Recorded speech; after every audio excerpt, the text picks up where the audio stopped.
Today we're at the Pozieres cemetery, just next to the village of Pozieres, overlooking Mash Valley, the place where thousands of British casualties fell in no man's land on the first day of the Battle of the Somme. But we're not here to talk about the first day of the Somme today. In fact, we're here to talk about a later stage of the battle, specifically the Australians' attack on Pozieres.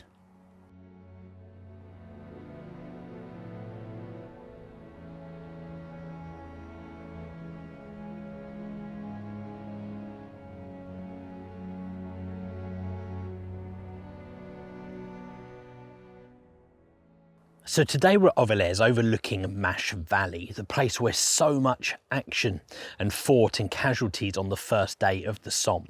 There's often a lot of talking about the first day of the Battle of the Somme. That's understandable. It was a huge monumental day, and it's talked about lots on channels like mine, for example, and that's understandable. But of course, beyond the 1st of July, the fighting here continued. Unit after unit went into the attack here on the 2nd of July and onwards, and gradually the Germans in this area were pushed back. Today, we're going to talk a little bit about what happened 2-3 weeks into the battle, when later in July, the Australians came in here to the lines for the first time to attack towards the village of Pozieres. So we're just here today at the Pozieres cemetery, and where we are here overlooks Mash Valley. The British front lines off to our right, and the German front lines would have been off here to our left along the front of the village. Over to the other side you have La Boisselle and then Sausage Valley beyond. Over on the ridge in this direction, we have the Pozieres Ridge. And eventually, through the first couple of weeks of July, the Germans here were pegged back. And specifically down on the far side here, the British started to take advantage of the breakthroughs they'd made in places like Mametz and Montauban. And the front lines pushed forwards here and also swung around on the far side towards the southwest corner of Pozieres. That is where the Australians were going to come into the line for the first time, and we're going to head over there now to continue our video.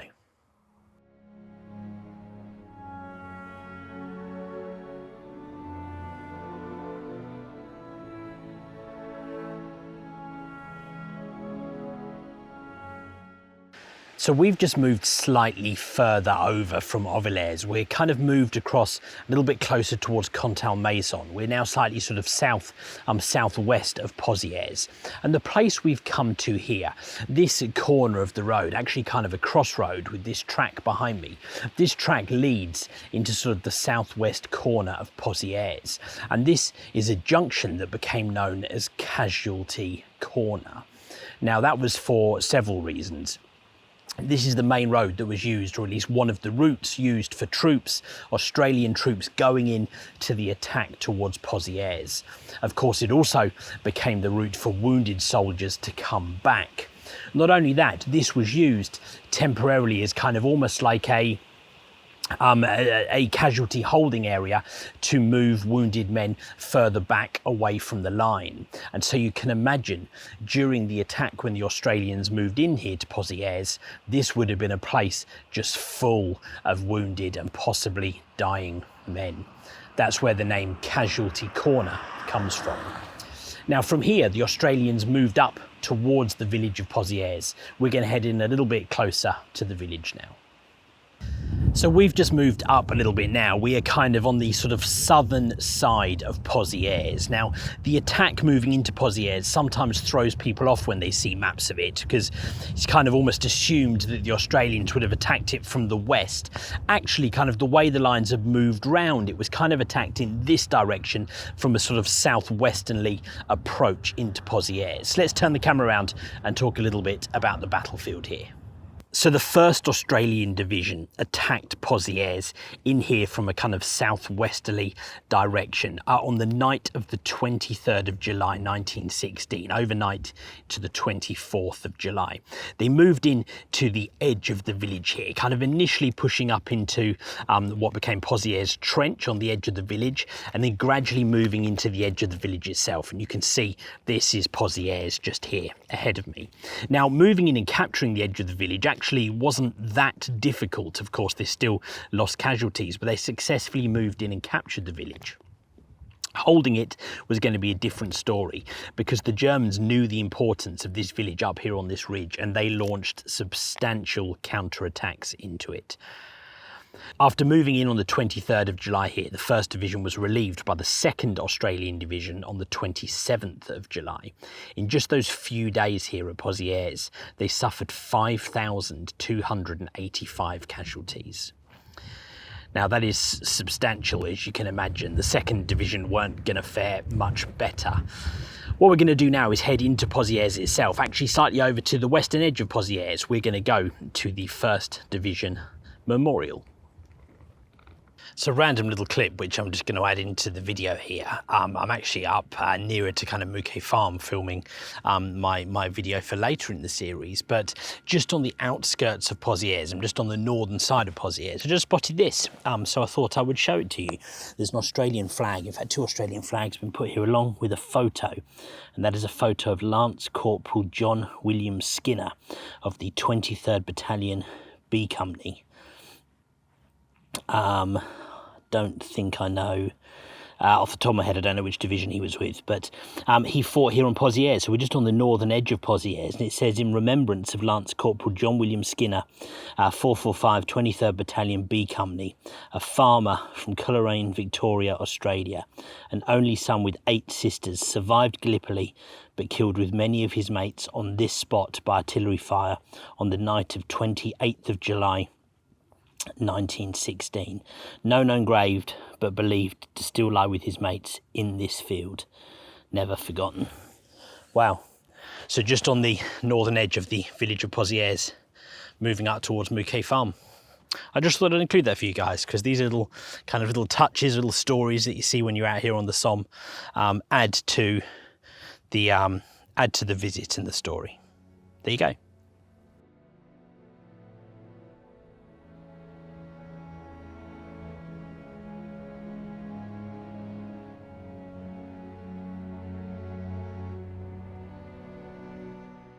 So we've just moved over a little bit from the other side of Pozieres where we were before to here, the site of the Australian 1st Division Memorial.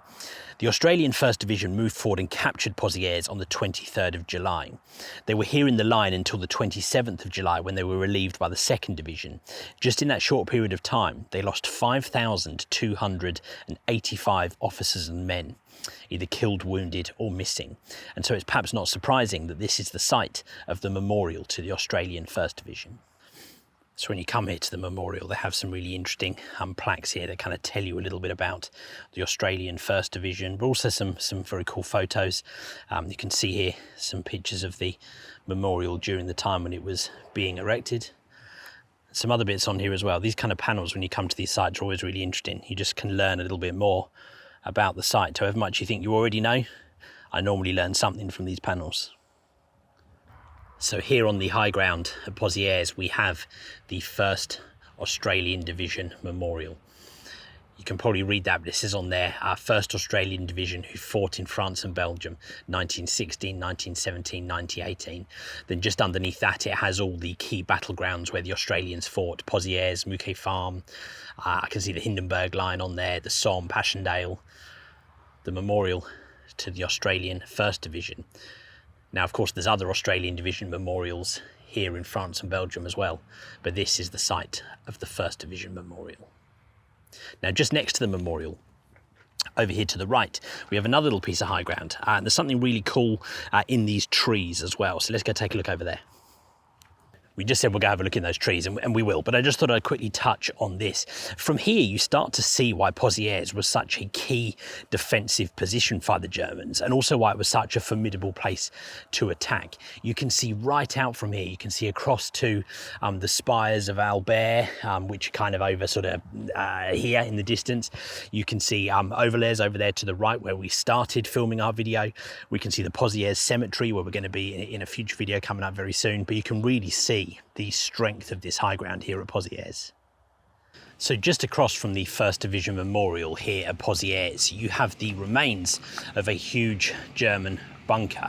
Now today you can only really see what was the lower half of this bunker, but originally this was a huge 2-story bunker that looked like a huge rock. And that is why it was given the name Gibraltar, because it looked like the Rock of Gibraltar. So a huge German defensive position that was right here. And you can see why, because when you overlook this high ground, you can see back towards the Pozieres British cemetery over here on the horizon where we've been, and the village of Pozieres itself is off to the left and behind us. So you can see why this would have been a prime defensive position that the Australians had to push through. And the Australian 1st Division attacked directly through this area, kind of towards us from this direction, hence why the 1st Division Memorial is in this place.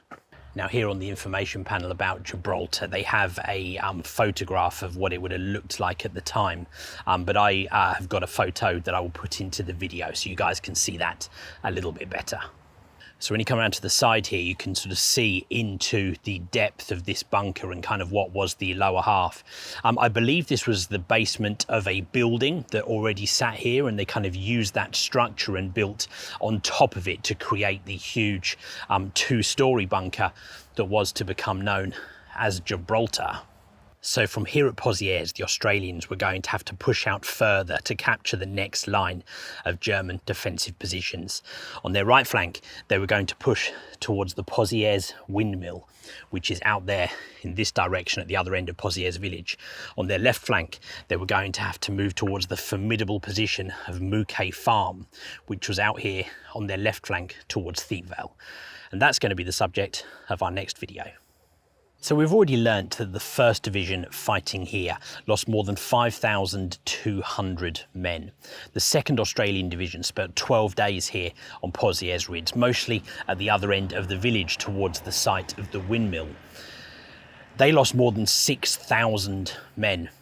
The Australian 4th Division came in here on the 6th of August, and they held positions around here until the 10th of August. Just in that short period of time, they lost more than 7,000 casualties.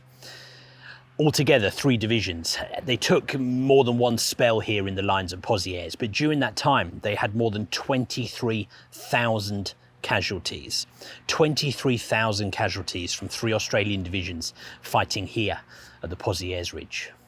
So as we said, from here at Pozieres, the focus was going to turn to those strong points at the windmill and to Mouquet Farm. We're going to be talking about Mouquet Farm in a video coming up very soon, and hopefully about the windmill in the future as well. Hope you guys enjoyed this video. If you did, do me a favour, do all the YouTube stuff right here on the screen. In the meantime, guys, thank you very much for watching, and I will see you on the next video.